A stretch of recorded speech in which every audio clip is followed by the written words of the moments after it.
صل على سيدنا ومولانا محمد صاحب التاج والمعراج والبراق والعلم دافع البلاء والوباء والقحط والمرض والألم اسمه مكتوب مرفوع مشفوع منقوش في اللوح والقلم سيد العرب والعجم اسمه مقدس معطر مطهر منور في البيت والحرم شمس الضحى بدر الدجى صدر العلا نور الهدى كهف الورى مصباح الظلم جميل الشيم شفيع الأمم صاحب الجود والكرم والله عاصمه وجبريل خادمه والبراك مركبه والمعراج سفره وفوق سدرة المنتهى مقامه وقاب قوسين مطلوبه والمطلوب مقصوده والمقصود موجود سيد المرسلين خاتم النبيين شفيع المذنبين أنيس الغريبين رحمة للعالمين راحة العاشقين مراد المشتاقين شمس العارفين سراج السالخين مصباح المقربين محب الفقراء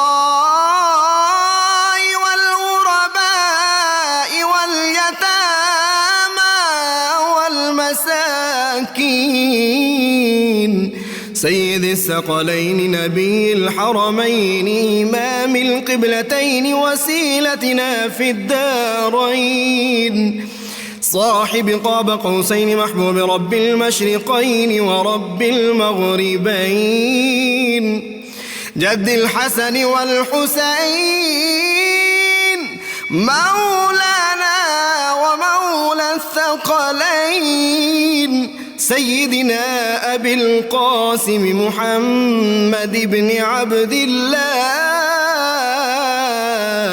نور من نور الله يا أيها المشتاقون بنور جماله بلغ العلا بكماله كشف الدجى بجماله حصنت جميع خصاله صلوا عليه وآله وأصحابه وسلموا تسليما اللهم صل على سيدنا بسم اللہ الرحمن الرحیم۔ السلام علیکم ناظرین، پروگرام صبح نور کے ساتھ آپ کا میزبان نذیر احمد غازی حاضر ہے۔ ناظرین کرام، حضرت ابو انیس محمد برکت علی صاحب رحمہ اللہ کی مشہور تالیف اسماء النبی الکریم صلی اللہ علیہ وآلہ وسلم سے ایک اسم مبارک پڑھنے کی سعادت حاصل کر رہا ہوں۔ سیدنا المقرئ صلی اللہ علیہ وآلہ وسلم ہمارے سردار قرآن مجید کی تلاوت فرمانے والے، درود و سلام بھیجے اللہ آپ صلی اللہ علیہ وسلم، آپ کی آل پاک اور آپ کے صحابہ کرام پر۔ حضرت ابو امامہ رضی اللہ عنہ روایت کرتے ہیں کہ میں نے حضور نبی کریم صلی اللہ علیہ وآلہ وسلم کو فرماتے ہوئے سنا، قرآن مجید پڑھا کرو، یہ قیامت کے دن اپنے پڑھنے والوں کے لیے شفاعت کرنے والا بن کر آئے گا۔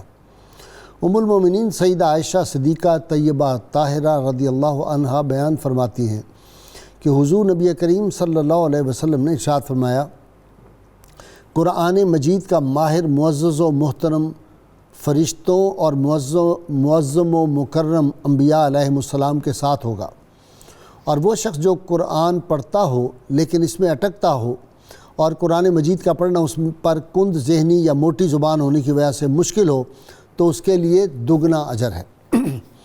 ناظرین کرام، آج ہمارا ایک موضوع ایسا ہے جو ہر گھر کی ضرورت ہے، ہر مسلمان کی بھی ضرورت ہے، اور اگر اس کو میں ذرا اور براڈر پرسپیکٹو میں عرض کروں تو دنیا کے ہر صاحب عقل انسان کے لیے ضروری ہے کہ وہ اس کو جانے، اس کو پہچانے، اس کا مطالعہ کرے۔ یہ جو آج کا ہمارا موضوع ہے یہ اصل میں راہ ہدایت کا اصل موضوع ہے۔ آج کا ہمارا موضوع ہے ناظرین کرام، مسلمانوں پر قرآن مجید کے حقوق کیا ہیں۔ ہم قرآن حکیم جو ہے اس کو کیا صرف شادیوں کے لیے ہم نے رکھا ہوا ہے کہ جب شادی بیاہ ہوگی تو دلہن کے اور دولہا کے سر پہ اس کو رکھ دیا جائے گا، یا کوئی فوت ہو جائے گا تو پھر قرآن حکیم جو ہے اس کا استعمال کیا جائے گا؟ ہم وہ خوش بخت امت ہیں جس کو اللہ تعالیٰ نے اپنی آخری مکمل کتاب عطا فرما دی، کتاب بھی مکمل عطا فرما دی اور ذات بھی مکمل عطا فرما دی۔ خاتم النبیین صلی اللہ علیہ وسلم کے ہم امتی ہیں۔ اور قرآن حکیم کے بارے میں وہ جب سیدنا عمر فاروق رضی اللہ تعالیٰ سے ایک یہودی نے جب یہ آیت سنی تھی، الیوم اکملت لکم دینکم واتممت علیکم نعمتی وردیت لکم الاسلام دینا، تو اس نے کہا یہ آیت اگر ہم پہ نازل ہوتی تو ہم اس کو عید کے طور پہ منایا کرتے، جشن منایا کرتے تھے۔ یہ اتنی بڑا ایک تحفہ ہے کہ ہمارے پاس وہ کتاب ہے جس میں دنیا کی کوئی ایسی چیز نہیں۔ یہ کتاب جو ہے اس کے بارے میں اکثر دہرایا کرتا ہوں، یہ کائنات باب سوالات ہے اور قرآن حکیم باب جوابات ہے۔ ہر شے رہنمائی جو ہے اس سے ملتی ہے۔ قرآن حکیم کے کیا مسلمانوں پر حقوق ہیں؟ سب سے پہلا یہ ہے کہ اس کے اوپر کامل ایمان اور یقین لانا ضروری ہے، اور یہ ذہن میں رکھنا ہے کہ اس میں لا ریب فی، اس میں کوئی شک نہیں۔ شک کرے گا تو پھر وہ قرآن سے انصاف نہیں کر رہا ہوگا۔ اس کی تلاوت اور ترتیل یہ بھی حق ہے، جب تلاوت قرآن حکیم کریں تو تلاوت صحیح طور پہ کرنی چاہیے، اعراب کے ساتھ کرنی چاہیے، کسی سے سمجھ کے کرنی چاہیے، اور ٹھہر ورتل القرآن ترتیلا، قرآن حکیم کو ٹھہر ٹھہر کر پڑھنا چاہیے۔ اسی طرح یہ قرآن حکیم کے بارے میں اللہ کے محبوب صلی اللہ علیہ وسلم نے ارشاد فرمایا، خیرکم من تعلم القرآن وعلمہ، تم میں سے بہترین لوگ وہ ہیں، best people among you are, جو قرآن حکیم پڑھتے ہیں اور لوگوں کو قرآن حکیم سکھاتے ہیں۔ اسی طرح ناظرین کرام، اس کو جب تلاوت کرنی ہے اس کی تو دیکھ کر اس کی تلاوت کرنے میں بہت زیادہ اجر ہے۔ الفاظ بھی قرآن حکیم کو جو دیکھنا ہے اس کی ایک اپنی برکت ہے۔ اس پہ بہت زیادہ باتیں کی جا سکتی ہیں کہ صوفیاء کرام جو تھے انہوں نے کس طرح وہ تلاوت کیا کرتے تھے، اور پھر اس کی برکات یہ ہیں کہ اللہ کے محبوب صلی اللہ علیہ وسلم نے ارشاد فرمایا، میں نہیں کہتا الف لام میم جو ہے یہ ایک حرف ہے، بلکہ الف ایک الگ حرف ہے، میم لام الگ ہے، میم الگ ہے، 10 نیکیاں، 30 نیکیاں صرف الف لام میم پڑھنے والے کو ملیں گی۔ قرآن حکیم کو سمجھ کر پڑھنا چاہیے، ہمیں پتہ ہو کہ قرآن حکیم ہم سے کیسے کلام کر رہا ہے، ہمیں کیا اللہ تعالیٰ کے احکامات بتا رہا ہے۔ اوامر و نہی جن کا قرآن حکیم میں ذکر ہے، ان سارے احکامات جس کا کہا ہے کہ اس پہ عمل کرو اس پہ عمل کرنا چاہیے، جس سے روک دیا گیا اس سے رک دینا چاہیے، اور پھر قرآن حکیم پر ہمیں عمل کرنا ضروری ہے، محض اس کی تلاوت یا اس کا سمجھ لینا کافی نہیں۔ اسی طرح اس کا ابلاغ کرنا، آپ صلی اللہ علیہ وسلم فرمایا اگر کسی تک میری ایک آیت قرآن حکیم کی کسی تک پہنچے تو اس پہ لازم ہے کہ وہ آگے دوسروں تک پہنچائے، اور خطبہ حجۃ الوداع میں بھی آپ کا ارشاد یہی فرمانا تھا۔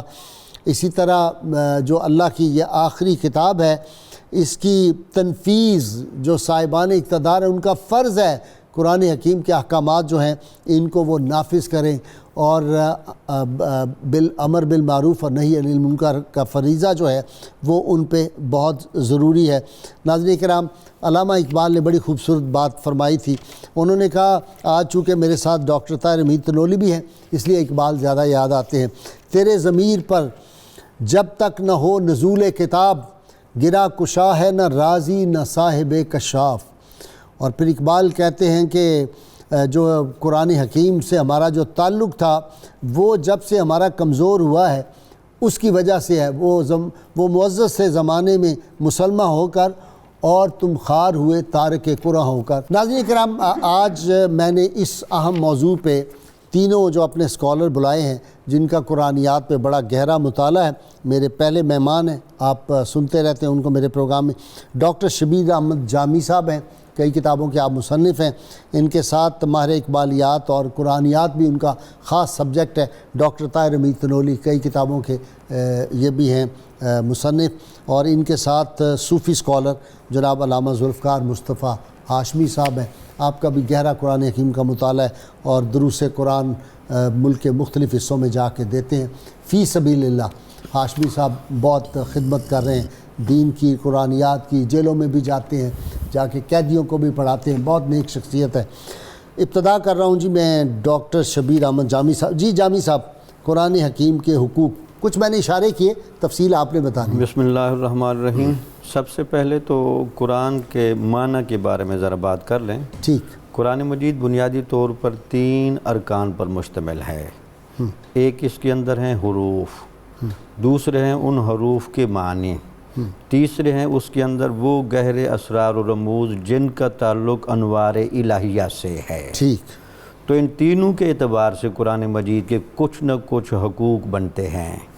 جہاں تک تعلق ہے الفاظ کا، تو ویسے اس سے جو سب سے پہلا حق ہے وہ ایمان بالکتب کے تحت قرآن مجید پر ایمان لے آنے کا حق ہے. ایمان مفصل مجمل میں یہ ضروری ہے. یہ ضروری ہے.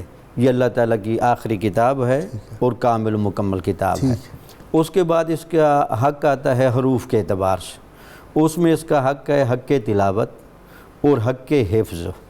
وہ جو آپ نے فرمایا کہ اگر کوئی مسلمان آدمی قرآن کی تلاوت کرتے ہوئے مشقت فیل کرتا ہے اور کوشش کرتا ہے اور اس کا لہجہ ایسا ہے یا عقل موٹی ہے، تو حضور نبی اکرم صلی اللہ علیہ وسلم نے اس کو دوہرے اجر کا مستحق قرار دیا ہے. چونکہ ایک تو مشقت کر رہا ہے، دوسرا قرآن مجید سے محبت کر رہا ہے اور کوشش کر رہا ہے. دوسرا اس کا حق ہے حق حفظ، کہ قرآن مجید کے الفاظ کو یاد کیا جائے، ان کو رٹا لگایا جائے اور اسی معروف اور متداول کی رات کے مطابق. سخت سا لفظ ہے. اچھا. ہاں، اس کو حفظ ہی کر لیا جائے. اس کو حفظ کیا جائے اور اس کو تکرار کے ساتھ زیادہ سے زیادہ یاد کیا جائے. اور حضور نبی اکرم صلی اللہ علیہ وسلم نے قرآن مجید کے الفاظ کو زبانی طور پر یاد کرنے والے کی فضیلت بیان کی ہے. یہاں تک فرمایا کہ جس بندے کے سینے میں قرآن مجید ہوگا اس کو قبر کا عذاب نہیں ہوتا، بشرطے کہ اس بندے کا ایمان درست ہو. واہ واہ. اور اس کے بعد وہ جب قیامت والے دن آئے گا اس کے والدین کو اتنا نورانی تاج پہنایا جائے گا کہ جو سورج سے بھی زیادہ چمکتا ہوگا. سبحان. اور لوگ سمجھیں گے شاید یہ کوئی انبیاء ہے. یہ انبیاء میں سے ہیں، یہ بڑے اولیاء میں سے، حالانکہ وہ حافظ کے والد ہوں گے. اچھا، اس طرح کی بھی ڈاکٹر صاحب ہیں کہ حافظ ہوگا وہ اپنی کئی پشتوں کو بخشوا لے گا. تو میں تو اس لیے والد گرامی سے کہا کرتا تھا کہ ہمارا تو اس لحاظ سے موج بنے گی کہ ہم تو 7 پشتوں سے حفاظ کی اولاد ہیں. سبحان اللہ. باپ حافظ، دادا حافظ، پردادا حافظ، یہ قرآن دادا مجید کی برکت ہے اور قرآن مجید کا فیضان ہے جو دنیا ہی میں نہیں، برزخ ہی میں نہیں، بلکہ آخرت میں بھی جاری و ساری ہے. ٹھیک. جی، مسلمانوں کے پر قرآن مجید کے حقوق. جی گائی صاحب، جب ہم قرآن مجید کے حقوق کی بات کرتے ہیں جو مسلمانوں پر ہیں اور مسلمانوں کو قرآن مجید کے جن حقوق کا لحاظ ہر وقت رکھنا چاہیے، تو بات یہاں سے شروع ہوتی ہے جس نقطے کی طرف آپ نے اشارہ فرمایا تھا کہ یہ کتاب لا ریب ہے. 3 بڑی بنیادی باتیں ہیں جن کی طرف جیسے ہی آپ قرآن مجید کو کھولتے ہیں سورہ فاتحہ کے بعد، تو قرآن مجید خود آپ کو ان باتوں کا تعارف کرواتا ہے. پہلے تو پکڑتے وقت قرآن مجید کو چھوتے وقت ہی پہلے ابتدا یہاں سے. جی گائی صاحب، وہ چیزیں بھی آتی ہیں، لیکن میں یہ سمجھتا ہوں کہ جہاں سے بات شروع ہوتی ہے وہ کیا ہے؟ تعارف یہاں سے ہوتا ہے کہ یہ کتاب لا ریب ہے، یہ غیب کی کتاب ہے اور یہ اللہ کی طرف سے آنے والی آخری کتاب ہے. اب یہ تینوں چیزیں غائی صاحب قبلہ اگر آپ تھوڑا سا غور کریں تو یہ تینوں چیزیں ہی غیب ہیں. اچھا، یہ ذرا سمجھا. دیکھیں مثلا یہ کتاب لا ریب ہے، اس میں کوئی شک نہیں ہے. ٹھیک ہے. اب جب آپ یہ کہتے ہیں مجھے اس معاملے میں کوئی شک نہیں ہے، غائی صاحب آپ اس وقت کہتے ہیں جب آپ اس پورے معاملے کا احاطہ کر چکے ہوں. ٹھیک.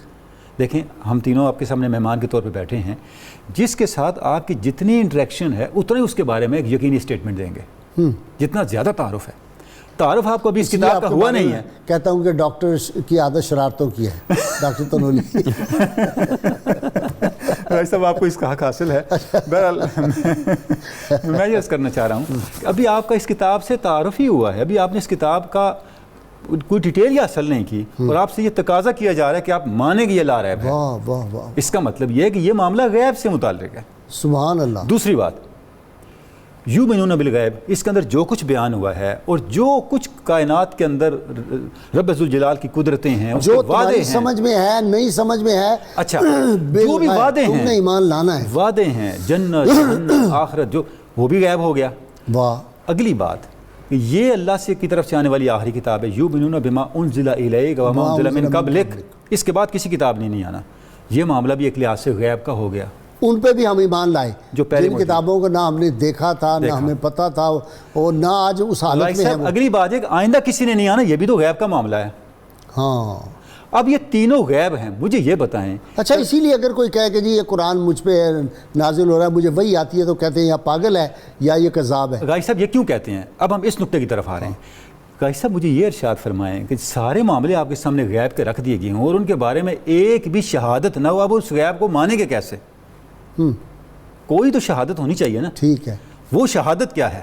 وہ شہادت ہے محمد رسول اللہ۔ اللہ، آئے ہائے ہائے ہائے، پہلا حق اس کتاب میں یہ ہے، سبحان اللہ، آپ اس بات کو کبھی نہ مسلمان بھولیں کہ حضور اکرم صلی اللہ علیہ وآلہ وسلم اللہ کی اس کائنات کے اندر آخری حجت ہیں، واہ واہ واہ واہ واہ، آخری نبی ہیں، وہ یہ کتاب لے کے آئے ہیں۔ یہ صادق اعظم، صادق اعظم، صادق اعظم، غازی صاحب امین اعظم، جیسے ہی آپ اس کتاب کو پڑھتے ہوئے آپ سسٹم سے الگ کر کے دیکھیں گے یا اس نقطے کو فراموش کر دیں گے، اس کتاب کا فیضان آپ تک منتقل نہیں ہوگا، سمجھ بھی نہیں آئے گی۔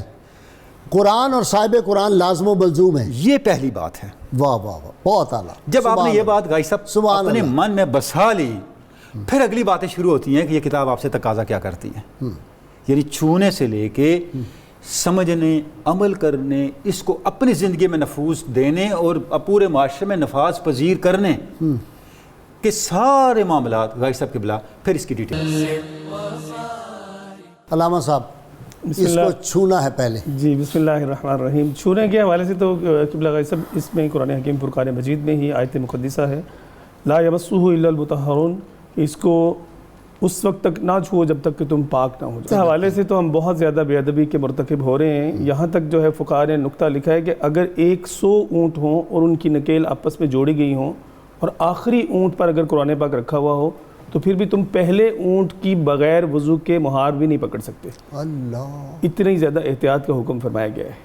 اور آیات قرآنی اگر کہہ لیجئے کہ تراجم کے ساتھ بھی لکھی ہوئی ہوں تو پھر بھی اس کو بغیر وضو کے چھونا جو ہے اس کی ممانعت فقہ میں، مطلب اسلامیات جیسے اسکولز میں پڑھائی جاتی ہے، کالجز میں پڑھائی جاتی ہے، تو وہ اسلامیات جہاں پر قرآن حکیم فرقان مجید کی آیات بینات کا تذکرہ ہوگا، بغیر وضو کے ان کو چھونا، اور مطلب کہہ لیجئے کہ اس کا تو ہم نے حل نکال لیا ہے، قرآنیات نکال دیا ہم نے، سبجیکٹ ہی قرآن کا ختم کر دیا۔ جی، قرآن سے تو ہمارا رشتہ بحیثیت امت کے، جیسے آپ نے انٹرو میں بھی کہا کہ بہت کمزور ہوتا چلا جا رہا ہے، حالانکہ یہ ایسی سعادت مندی والی چیز ہے کہ مجھے یہاں پر ایک حدیث مبارکہ یاد آ رہی ہے کہ جب سورہ طٰہٰ کے حوالے سے ہے کہ اللہ تبارک و تعالیٰ نے قرآن حکیم فرقان مجید نازل کرنے سے 1000 برس پہلے اس سورہ مبارکہ کو فرشتوں کے سامنے تلاوت کیا، تو فرشتوں نے کہا کہ رش کیا ان لوگوں پہ، وہ سعادت مند ہیں وہ لوگ کہ جس امت پر یہ قرآن حکیم فرقان مجید یہ سورہ مبارکہ نازل ہوگی۔ تو اللہ تبارک تعالیٰ نے فرمایا کہ وہ بھی سعادت مند ہیں سینے جس میں یہ جو ہے وہ رکھی جائے گی، اور وہ زبانیں سعادت مند ہیں کہ جو اس کی تلاوت کریں گی۔ اچھا جی، شیطان بہت ابلیس رویا تھا 3 مواقع پر، ایک دن جب اس کو جنت سے نکالا گیا، ایک جب اس کو نیچے پھینکا گیا ملعون کر کے، اور تیسری مرتبہ جب سورہ فاتحہ نازل ہوئی، اور پھر رسول اللہ صلی اللہ علیہ وسلم کی جس دن ولادت پاک، یہ مواقع سورہ فاتحہ پہ کیوں اس کو تکلیف ہوئی؟ سورت فاتحہ پر اس کو بنیادی طور پر اس لیے تکلیف ہے کہ سورت فاتحہ پورے قرآن مجید کا مغز اور مرکزی خیال ہے۔ اچھا، اس وجہ سے اس نے دیکھا کہ جو ایک دین اسلام کے ایمانیات کے مطالبے ہیں، اعمال کے مطالبے ہیں، اور اخلاق کے اور قیامت تک کی نجات کے مطالبے ہیں، وہ قرآن مجید کی سورت فاتحہ میں آ گئے ہیں۔ حتیٰ کہ یہ سورت فاتحہ ایسی ہے کہ حضور نبی اکرم صلی اللہ علیہ وسلم نے فرمایا کہ اللہ تعالیٰ نے سورت فاتحہ مجھ پر 2 دفعہ نازل کی ہے۔ یہ اس میں اس کی عظمت کا پہلو ہے، اور پھر فرمایا کہ یہ کسی نبی کو مجھ سے پہلے نہیں مجھ سے پہلے نہیں ملی، اور اس کو فرمایا کہ اس کو بار بار پڑھنا چاہیے۔ نماز جو معراج المومنین کا درجہ رکھتی ہے، اس میں یہ سورت فاتحہ کو لازمی قرار دیا گیا، ہر رکعت میں پڑھنی، ہر رکعت میں پڑھنا لازمی قرار دیا گیا۔ اس کو اس لیے کہتے ہیں وہ کیا سبع مثانی سبع مثانی بار بار پڑھی جانے والی. قرآن مجید کے حقوق کی بات ہو رہی تھی. ایک اس کا حق ہے حق کے تدبر. حق کے تدبر میں جیسے تنولی صاحب نے فرمایا کہ سب سے پہلے تو تدبر کا حق یہ ہے کہ قرآن مجید کی جو تفسیر حضور نبی اکرم صلی اللہ علیہ وسلم نے فرمائی ہے اس کو غور سے پڑھا جائے. حضرت عمر رضی اللہ تعالیٰ عنہ فرماتے ہیں کہ مجھے سرکار دو عالم صلی اللہ علیہ وسلم نے سورۃ بقرہ 12 سالوں میں پڑھائی. 12 سال چونکہ آپ صرف لفظ اور معنی اور اس کے اندر جو انوار الہیہ اور تجلیات الہیہ کار فرما ہیں وہ بھی حضور نبی اکرم صلی اللہ علیہ وسلم اپنے کبار صحابہ کو منتقل فرماتے تھے تاکہ ان پر صرف قرآن کا ظاہری نہ منکشف ہو بلکہ قرآن کا باطن اور اصل اسرار و رموز بھی منکشف ہوں. یہ وہ تربیت یافتہ صحابہ کی جماعت ہے جن کے بارے میں پھر حضور نے فرمایا کہ علیکم بسنتی و سنت الخلفاء الراشدین. ان کو راشدین کا لقب اس لیے دیا کہ وہ دین کا جو اصل فہم قرآن و حدیث میں ہے وہ میں ان کو منتقل کر کے جا رہا ہوں. وہ بھی پڑھیں اصحابی کا نجوم. اصحابی کا نجوم بأیہم اقتدیتم اہتدیتم. تو میرے تمام صحابہ ہدایت کے ستارے ہیں جس کی بھی پیروی کرو گے ہدایت پاؤ گے. نجوم ہدایت ہیں جی سارے صحابہ. اچھا تنوری صاحب یہ عجیب بات ہے, یہ تو انہوں نے فرمایا نا 12 برس میں وہ تو پتہ نہیں کیا کیا اسرار و رموز گہرائیاں کتنے سمندر علم کے انڈیل دیے ہوں گے سیدنا عمر فاروق کے سینہ اطہر میں اور سیدنا علی المرتضیٰ پھر اتنا بڑا عالم قرآن کا. لیکن صحابہ کرام کے بارے میں جنرلی 1,24,000 صحابہ اس وقت تھے, بعد میں جو ان کی تعداد بعض کتابوں میں آئی, یہ سب قرآن کے عالم بن گئے. بھائی صاحب دیکھیں یہ صحبت نبوی کا اور آپ صلی اللہ علیہ وسلم کی تعلیم و تربیت کا اور قرآن مجید کی جو وسعت ہے وَيُعَلِّمُهُمُ الْكِتَابَ وَالْحِکْمَةَ, اس کا فیضان ہے کہ حضرت عبداللہ ابن عباس فرماتے ہیں کہ اگر میرے اونٹ کی رسی بھی گم ہو جائے تو میں قرآن مجید سے ڈھونڈ لیتا ہوں. تو آپ نے فرمایا نا کہ معارف معانی اور قرآن مجید کی ہدایت, اور اس میں تو کوئی شک نہیں ہے کہ یہ کائنات کے تمام علوم کا سرچشمہ یہ کتاب ہے. حقوق بھائی صاحب جب حقوق کی ہم بات کرتے ہیں تو ایک اس کی ڈائمنشن یہ ہے کہ یہ وہ کتاب ہے جس کے آنے کا تذکرہ پہلے انبیاء نے کیا اور آنے کا انتظار کیا اور آنے کی دعائیں کی. ٹھیک جیسے ابراہیم علیہ السلام کی دعا کو قرآن مجید نے بیان بھی کیا, ربنا وابعث فیہم کی رسولا منہم یتلو علیہم آیاتک واہ واہ واہ واہ واہ ویزکیہم ویعلمہم الکتاب والحکمہ. قرآن مجید تو ابھی نہیں اترا تھا, دعا وہ یہ فرما رہے ہیں اے اللہ وہ رسول میری اولاد میں آئے, ابھی قرآن نہیں اترا, واہ واہ واہ واہ جو پھر اپنی قوم کو تیری مخلوق کو انسانوں کو تیری آیتیں سنائے اور سنا کے کرے کیا. اب یہاں سے پھر شروع ہو جاتا ہے کہ ہمارے اوپر قرآن مجید کے کون سے حقوق عائد ہو جاتے ہیں. جب پیغمبر تلاوت کتاب فرمائیں گے تو ہمارے اوپر 2 ذمہ داریاں عائد ہو جائیں گی. پہلی یہ کہ ہم بھی تلاوت کریں اس سنت کی پیروی میں, اور دوسرا کہ تلاوت کی جانے والی کتاب کو سنیں. جب قرآن مجید کی تلاوت ہو رہی ہے قرآن حکیم کا پڑھنا سنت اور سننا فرض, قرآن مجید کے مطابق فرض ہے. ٹھیک ہے, تو یہ 2 حقوق یہاں سے قائم ہو گئے کہ قرآن مجید کی آپ نے تلاوت بھی کرنی ہے اور جب تلاوت ہو رہی ہے تو اس کو سننا بھی ہے. اور یہ اتنا بڑا کام ہے, آپ تصور کریں کہ یہ قرآن مجید کی تلاوت ہی تھی جس نے عمر کو مسلمان کر دیا. واہ واہ. یہ قرآن مجید کا سننا ہی تھا جس نے حضرت عمر کو بدل دیا. اور وہ کس طرح وہ قرآن مجید کو سنتے تھے اور کس طرح پڑھتے تھے. حضرت عمر فاروق کے سامنے ایک مرتبہ آپ یہ تلاوت ہو رہی تھی, آپ نے یہ آیت مبارکہ سنی, ان عذاب ربک لواقع, اللہ کا عذاب ہو کے رہنا ہے. آپ پہ اتنا اثر ہوا کہ آپ بے ہوش ہو گئے. مصعب بن عمیر کی تلاوت کتنے دنوں تک صاحب فراش رہے. بن مسعود کی تلاوت کیا تلاوت تھی. ایک اور کیا تھا, ابی بن کعب, کیا سب سے ٹاپ کی ان کی تلاوت تھی. یہ تراویح میں وہ تلاوت سناتے ہیں. کیونکہ قرآن مجید کی تلاوت جو ہے بھائی صاحب آپ دیکھیں جو بڑے لوگ تھے جیسے عتبہ تھا جس کے بارے میں یہ ہے کہ قرآن مجید کی بلاغت کے اندر اس کی جادو بیانی تھی. ابو جہل تھا, اتنا بڑا خطیب تھا. دوسرے جو بڑے بڑے لوگ تھے وہاں کے, جب وہ قرآن مجید کو آپ صلی اللہ علیہ وسلم کی زبان مبارک سے سنتے تھے تو اعتراف کرتے تھے یہ انسانی کلام نہیں ہے. ڈاکٹر صاحب 2 سوال آپ سے, وہی جو پہلا سوال میں نے کیا تھا. لوگ کہتے ہیں کہ جی اگر ترجمہ نہیں آتا تو اس کا پڑھنے کا کیا فائدہ. بھائی صاحب بغیر ترجمہ جانے پڑھنا تو ایک طرف رہا, قرآن مجید کو دیکھنا بھی فیض سے خالی نہیں ہے. اللہ, وہ کیوں؟ بھائی صاحب یہ جو عربی زبان ہے اللہ رب العزت نے اس کو قرآن مجید کو کنٹین کرنے کے لیے پہلے سے تیار کیا. یہ وہ معجزاتی زبان ہے جس کے حروف کی معنی کے ساتھ اس کے حروف کی شکل کی بھی معنی کے ساتھ ایک مناسبت ہے. اچھا مثلا جی سورہ والقلم کہاں سے شروع ہوتی ہے؟ نون والقلم وما یسطرون. نون کا ایک معنی دوات بھی ہے جس میں سیاہی ڈالی جاتی ہے. اب نون کی شکل دیکھیں اب دوات کی طرح ہوتی ہے, ایسے ہی نقطے کی سیاہی درمیان میں موجود ہے, اور یہ نقطہ ہی ہے سیاہی کا جس سے پوری کائنات وجود میں آ گئی ہے. اور آگے قلم ہے. عین, عین کا ایک معنی آنکھ بھی ہے, اور عین کی شکل ہی آنکھ جیسی ہوتی ہے. ہاں ایسے کر کے بالکل صحیح. میں 20 مثالیں دی جا سکتی. یہ الگ سے پورا ایک شعبہ ہے علم کا.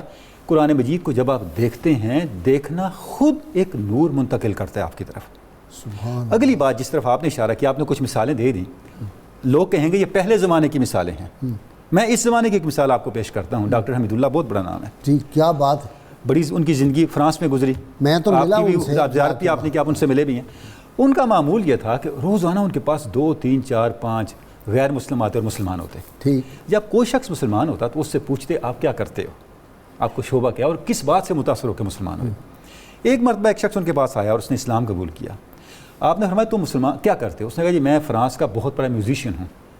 چونکہ آپ کا یہ شعبہ نہیں ہے فلم کی دنیا اور یہ, تو آپ کو مجھے پتہ نہیں ہے. میں فرانس کا ٹاپ کا میوزیشین ہوں. نام ابھی میرے ذہن سے انفارچونیٹلی نکل گیا. آپ نے فرمایا تم میوزیشین ہو تو تم مسلمان کیسے ہو گئے؟ اس نے کہا حضور ہوا یہ کہ یہاں کسی مسلم ایمبیسی میں ایک تقریب تھی, مجھے بطور مہمان بلایا گیا. میں ذرا دیر سے پہنچا. جب دیر سے پہنچا تو اسٹیج پہ کوئی بندہ کچھ گا رہا تھا. میں نے جیسے ہی سنا تو میں اس میں مسحور ہو کے رہ گیا اس سے.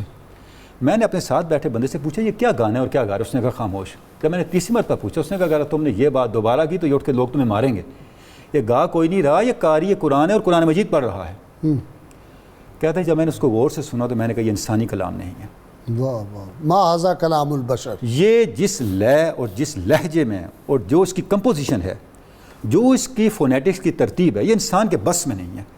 پھر بعد میں اس کتاب پہ مزید غور کیا, قاری باسط کا اس نے نام لیا, اس کی تلاوتیں سنی, تو میں اس نتیجے پہ پہنچ گیا ہوں کہ جس ہستی نے یہ کتاب اتاری ہے وہ اس کائنات کی خالق کی ہو سکتی ہے. اور میں آج مسلمان ہو رہا ہوں. اس کے بعد بھی کچھ چیزیں تفصیلات ہیں. غازی صاحب عرض یہ ہے, اب دیکھیں کہ اس زمانے کا ایک بڑا آدمی جس کی صوتیات پہ مہارت ہے, فونیٹکس پہ جس کی مہارت ہے, آواز کا جو ماہر ہے, وہ قرآن مجید کا معنی نہیں جانتا, اس زبان کو بھی نہیں جانتا. صحیح بات. کہاں عربی کہاں فرینچ, زبان کو بھی نہیں جانتا, صرف سن کے فیصلہ کر رہا ہے. اگر میں نے اس زبان کی اور اس کتاب کی عظمت کو نہ مانا تو مجھ سے بڑا گمراہ اور بے عقل کوئی نہیں ہے. پتہ یہ چلا یہ کتاب مجید قرآن مجید بغیر ترجمہ جانے پڑھنا بھی فیض اثر تو رہا ایک طرف, کفر کو اسلام میں بدل دیتا ہے. واہ واہ واہ واہ. کفر کو اسلام میں بدل دیتا ہے. اسی علامہ نے لکھا ہے, خان نیاز الدین خان کے نام خط میں, قرآن مجید پڑھنا چاہیے چاہے معنی نہ آتا ہو, کیونکہ اس سے آپ کے قلب میں نسبت محمدی پیدا ہوتی ہے. اللہ اکبر, اللہ اکبر. آپ کی طبیعت کے اندر آپ صلی اللہ علیہ وسلم کی ذات پاک کے ساتھ ایک انس پیدا ہوتا ہے. واہ واہ. جو آپ کی فرکشنز ہیں نا اسلام کے والے سے, آپ کے جو اسپیڈ بریکرز ہیں وہ بریک ہوتے ہیں, وہ ٹوٹتے ہیں, وہ ہٹتے ہیں, اور آپ کی طبیعت پھر اللہ کی ہدایت کو قبول کرنے کے لیے تیار ہو جاتی ہے. یہ جو تھے نا خواجہ گور الدین صاحب گجرات کے بزرگ, جیندر شریف والے, ان کی خدمت میں علامہ عبدالوہاب بھی جاتے تھے, مولانا محب النبی, پیر جماعت علی صاحب, بڑے بڑے لوگ ان کی خدمت میں جاتے تھے. تو وہ امید درویش تھے کہ ایک دن سکول نہیں گئے, دیہاتی تھے, اور لیکن قرآن شریف کی ایسی ایسی تفسیر بیان کرتے تھے, حدیث مبارکہ کی. تو کئی دفعہ ایک مولوی صاحب کوئی اور عقیدے کے تھے, وہ شرارت کے طور پہ چلے گئے اور حدیث پاک لکھی ہوئی تھی, اس میں کچھ الفاظ کا اضافہ الفاظ کا کر دیا. تو جب ان کے سامنے جا کے پڑھا تو انہوں نے کہا نہیں یہ تو حدیث پاک نہیں ہے جو آپ پڑھ رہے ہیں. مولوی صاحب پنجابی کا ہے کوڑ ہے, یہ جھوٹ ہے. تو ان کا آپ کو کیسے پتہ؟ ان کا بس مجھے پتہ چل جائے, میں براہ راست سرکار صلی اللہ علیہ وسلم کی بارگاہ سے پوچھ لیتا ہوں کہ یہ آپ کا کلام ہے, آپ نے فرمایا ہے. تو ان کو قرآن اور حدیث پاک وہ کہتے ہیں میں انوار سے پہچانتا ہوں, اور اللہ تعالیٰ نے مجھے یہ فہم دے دیا ہے کہ اس کے مطالب اور ایسے ایسے مطالب بیان کرتے تھے کہ بڑے بڑے علماء حیرت زدہ ہو جاتے. جی ہاں غازی صاحب, یہ تو ہے کہ اتنا کو بھی فراست فیض قرآن کا, قرآن کا فیضان ہے, مومن کی فراست ہے کہ اللہ تعالیٰ قرآن کے ذریعے سے اس کے سینے کو یہ بصیرت عطا فرماتا ہے. ابھی قبلہ ڈاکٹر صاحب بات کر رہے تھے تو میں اس پر کچھ اضافہ کرتے ہوئے عرض کروں گا کہ حضور صلی اللہ علیہ وسلم کا فرمان بھی ہے زینوا القرآن بحسن اصواتکم, واہ, اور فرمایا اقرأوا القرآن بلحون العرب, واہ واہ واہ. تو یہ جو اس کی مطلب کہہ لیجیے کہ لہجہ ہے اس کی تلاوت کا جو ایک اثر ہے اس کی تربیت بھی فرمائی گئی ہے کہ اس کو اپنی خوبصورت آوازوں سے قرآن حکیم فرقان مجید کو زینت دو. اور جیسے آپ مختلف صحابہ کرام کا تذکرہ کر رہے تھے تو صحابہ کرام رضوان اللہ تعالیٰ عنہم یقیناً ایسی تلاوت کرتے تھے. ایک دن حضرت عمار صدیقہ رضی اللہ تعالیٰ عنہ کے حوالے سے آتا ہے کہ حضور صلی اللہ علیہ وسلم کی خدمت ناز میں اب کچھ تاخیر سے جو ہے وہ جلوہ فراز ہوئیں تو حضور صلی اللہ علیہ وسلم عائشہ کدھر تھی؟ تو عرض کرنے لگی یا رسول اللہ صلی اللہ علیہ وسلم میں وہ حضرت ابی بن کعب رضی اللہ عنہ کا یا کسی دوسرے اور صحابی رضی اللہ عنہ کا نام لے کے آپ نے عرض کیا کہ میں ان کی تلاوت قرآن حکیم فرقان مجید سننے میں مشغول تھی. واہ واہ واہ. تو اس طرح سے مطلب مصعب بن عمیر جب مصعب بن عمیر رضی اللہ تعالیٰ عنہ تلاوت کرتے تھے تو لوگ آتے تھے ان کو نیزہ یا تیر دور سے پھینکنے کے لیے, وہ تیر ہاتھ سے گر جاتا تھا اور وہ مسلمان ہو جاتے تھے. جا ورتل القرآن ترتیلا کا جو حکم ہے یہ اگر پورا کیا جائے, قرآن کو واقعی ٹھہر ٹھہر کے پڑھا جائے, جیسے جو ہے حضرت عبداللہ بن مسعود رضی اللہ عنہ سے مروی حدیث پاک ملتی ہے کہ اس طرح سے نہ پڑھو کہ جیسے ریت بکھیری جاتی ہے, اس طرح سے نہ پڑھو کہ جس طرح سے کھجور کی گٹھلی منہ سے جو ہے وہ پھینکی جاتی ہے, چبا کر حروف پڑھنا یا مطلب بالکل اس طرح سے پڑھنا. بلکہ حضرت عمار صدیقہ رضی اللہ تعالیٰ عنہ سے مروی حدیث پاک میں ہی آتا ہے کہ حضور علیہ الصلوۃ والسلام قرآن حکیم فرقان مجید کو خوب ٹھہر کے پڑھتے, الحمدللہ رب العالمین پڑھتے تو رک جاتے, پھر الرحمن الرحیم پڑھتے تو رک جاتے, مالک یوم الدین پڑھتے تو رک جاتے.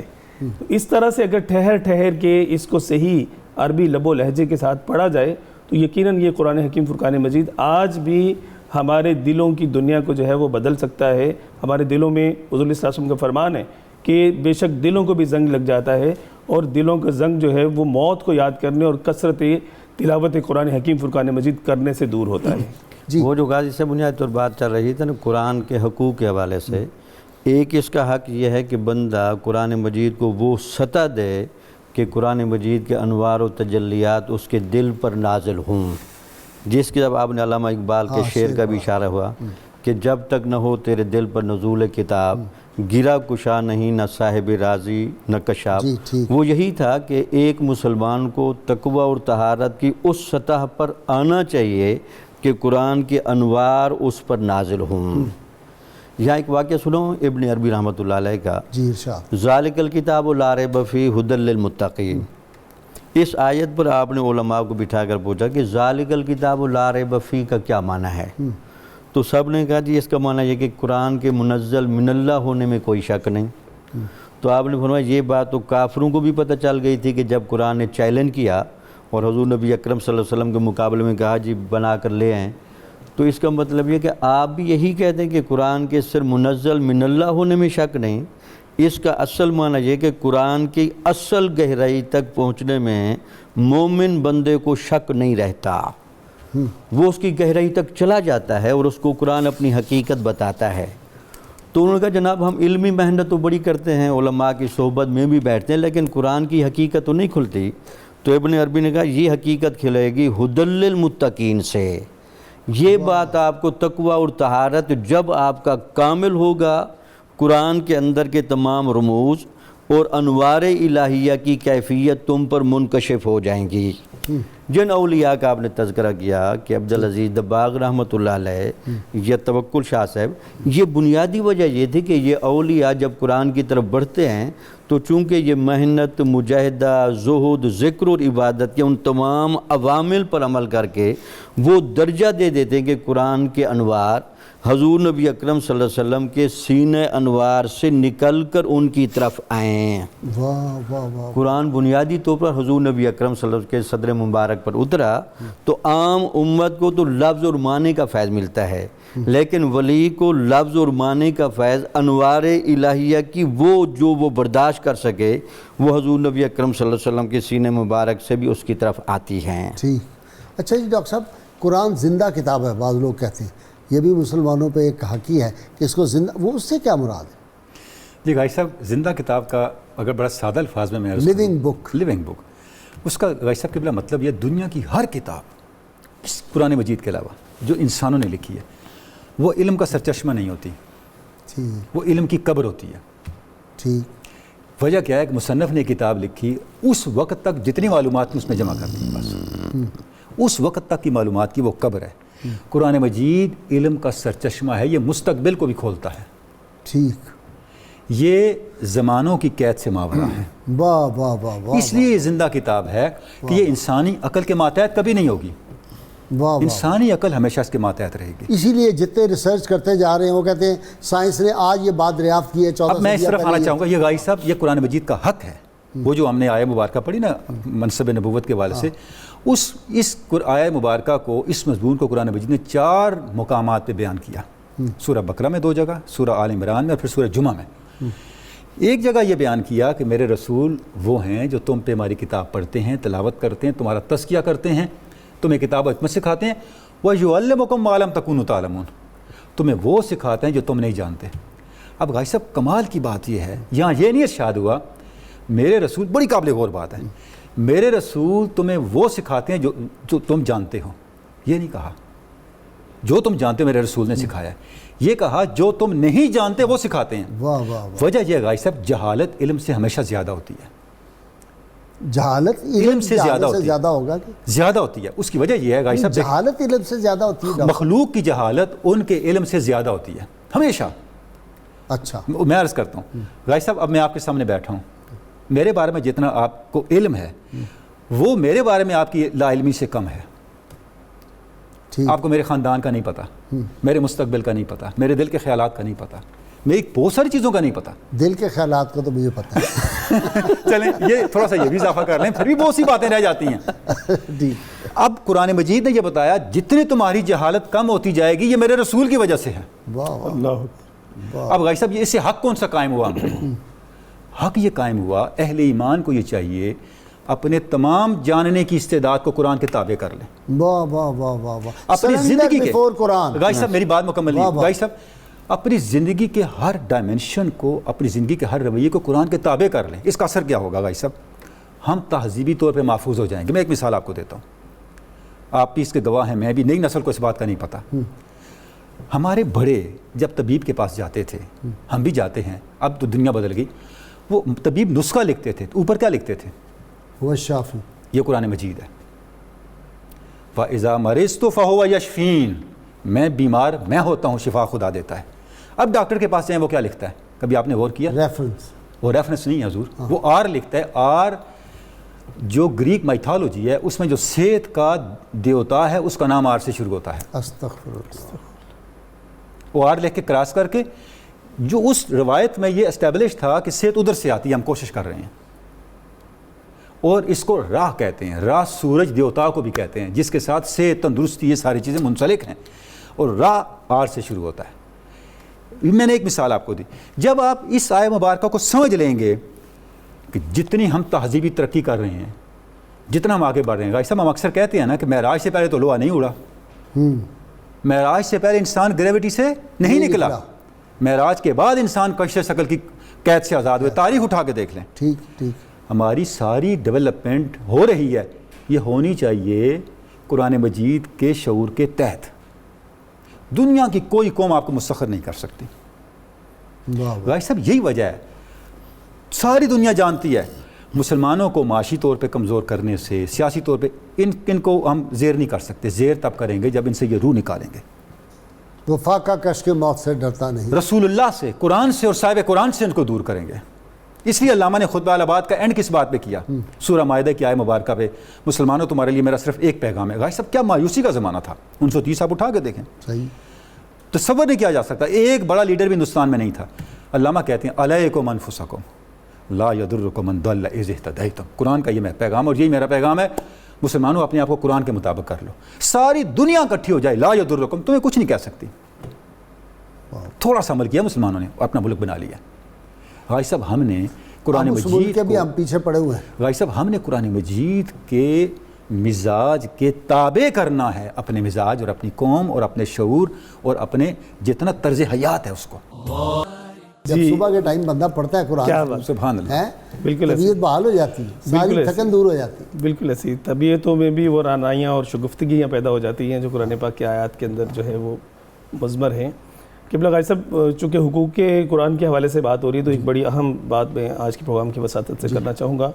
قرآن حکیم فرقان مجید کے جو مقدس اوراق جو ہے وہ کچھ پارینہ ہو جاتے ہیں, شہید ہو جاتے ہیں, اس حوالے سے جو ہے وہ آج ہم بہت زیادہ تساہل کا اور بے ادبی کے نہیں ہم نے تو 92 پہ آپ کو پتہ ہے نا ہم یہاں بھی اکٹھا کرتے ہیں اور ان سب کا ہم نے بہت اچھا ڈسپوز جی 92 کو اللہ سلامتی دے پاکستان میں قائم کیا. جی بالکل ایک نیٹ ورک جو ہے وہ بن رہا ہے اور کافی اس کے فوائد اور ثمرات بھی دیکھنے میں آ رہے ہیں. میں تفسیر ساوی کے حوالے سے ایک جزیہ نقل کرنا چاہوں گا کہ فرمایا گیا کہ اگر کوئی بندہ قرآن حکیم فرقان مجید کی کسی آیت مقدسہ یا اللہ تبارک و تعالیٰ کسی نام مبارک کو زمین پر پڑا ہوا دیکھے اور چھوڑ دے, اس کو نہ اٹھائے, تو فرمایا کہ اس نے کفر کیا. یہاں تک ہو کبھی. اور سیدنا علی المرتضیٰ شیر خدا رضی اللہ عنہ سے مروی حدیث پاک میں آتا ہے کہ جس نے کسی ورق پر بسم اللہ الرحمن الرحیم لکھی ہوئی دیکھی اور اس نے اس کو اٹھا لیا اور اٹھا کے اس کی مطلب کہ ادب کے مقام پر رکھا, اللہ تبارک و تعالیٰ اس کو روحوں کا جو سب سے اعلیٰ ترین مقام مقام علیین ہے وہاں پر قرار عطا فرمائے گا. اللہ اس کو بشر حافی بنا دیتا ہے. جی ہائے ہائے ہائے ہائے. بشر حافی علیہ رحمہ, بشر حافی علیہ رحمہ کا اولیاء واقعہ کا سردار بنا دیتا ہے. بالکل. بشر حافی علیہ رحمہ کا واقعہ تو عموماً جو ہے وہ ہمارے ناظرین نے سنا ہی ہوگا. حضور سیدنا مجدد الف ثانی رحمۃ اللہ تعالیٰ کے حوالے سے میں واقعہ کے یہاں پہ کوٹ کرنا چاہوں گا. آپ فرماتے ہیں کہ ایک دن مطلب آپ بیت الخلاء میں گئے تو آپ نے دیکھا وہاں ایک مٹی کا بڑا پیالہ رکھا ہوا تھا جو کہ کچھ کنارے سے ٹوٹا ہوا تھا, جس کو وہاں وہ جو صفائی کرنے والا تھا اس نے پانی ڈالنے کے لیے رکھا تھا. اس میں دیکھا آپ نے کہ اللہ تبارک و تعالیٰ کا نام لکھا ہوا تھا. آپ نے اس کو فوراً اٹھایا, آپ کی آنکھوں سے آنسو آ گئے, آپ نے اٹھا کے اس کو صاف کر کے اس کو سفید رنگ کے کپڑے میں لپیٹ کے بالا پاک رکھا, اور جب تک آپ حیات رہے جب آپ نے پانی پینا ہوتا تو اس پیالے میں پیتے.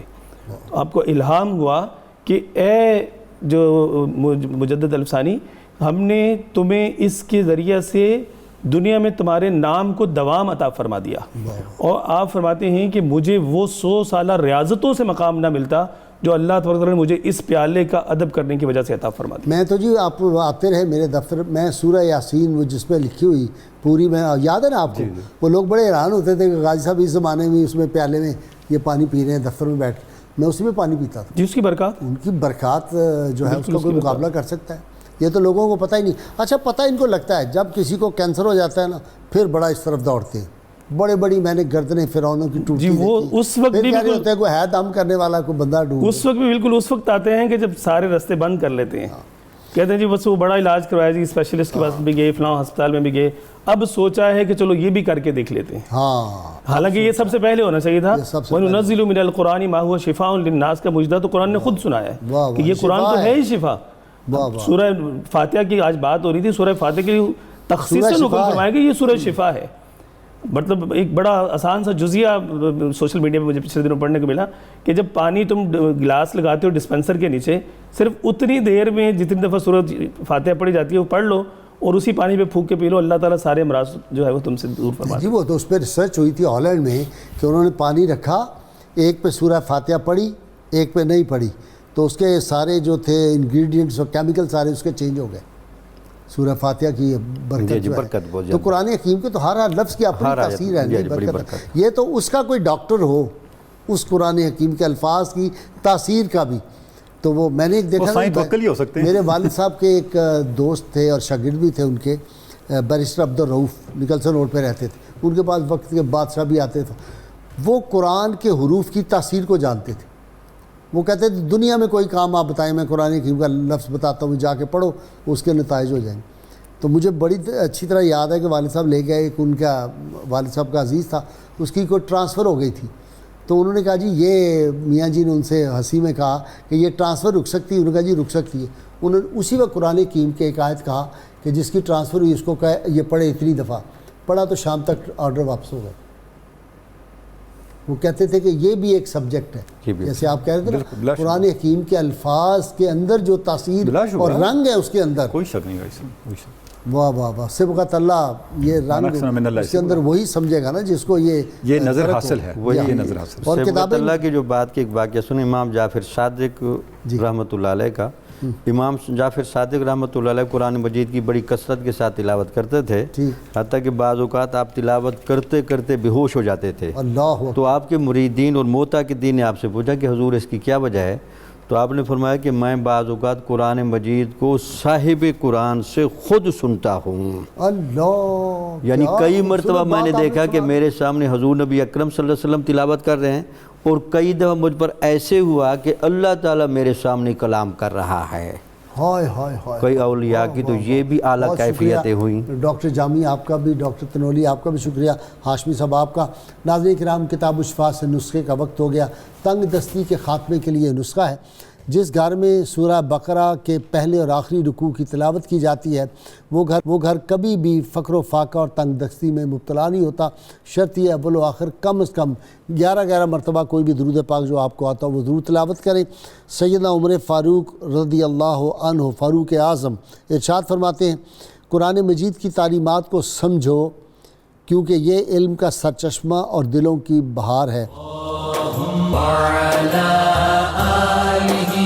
وصحبه وبارك وسلم